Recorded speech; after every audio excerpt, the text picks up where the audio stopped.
Hinihintay na lang daw ni Interior Secretary John Vic Remulla ang red notice mula sa Interpol laban sa puganteng si Zaldico. Sa ilalim nito, mas madali nang matutukoy ang pinagtataguan ng dating kongresista para siya ay maaresto at maiuwi sa bansa. Nakatakda daw itong ilabas ng Interpol ngayong linggo o kaya ay sa susunod na linggo.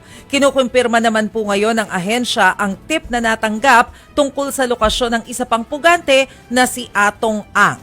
Nakarating kasi sa kanila ang ilang intelligence report na nasa Vietnam. Ang nasabing negosyante, magsasagawa lang sila ng formal at appropriate actions oras na ma-verify nila ang tunay na kinaroroonan ni Ang.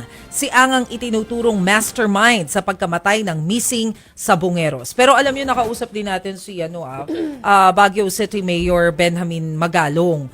Alam mo, naniniwala siya. Baka naman daw kasi meron lang talagang ayaw magpa-uwi kay Zaldico.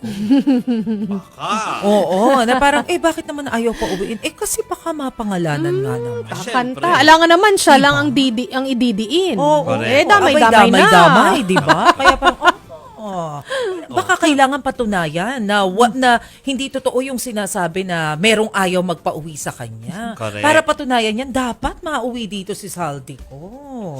Di ba? Pauwiin na. Oo, Okay. pauwiin na. Ang tagal ng panawagan na yan. Ang tagal! Ano Last ba year pa yan. yan? It's so last year.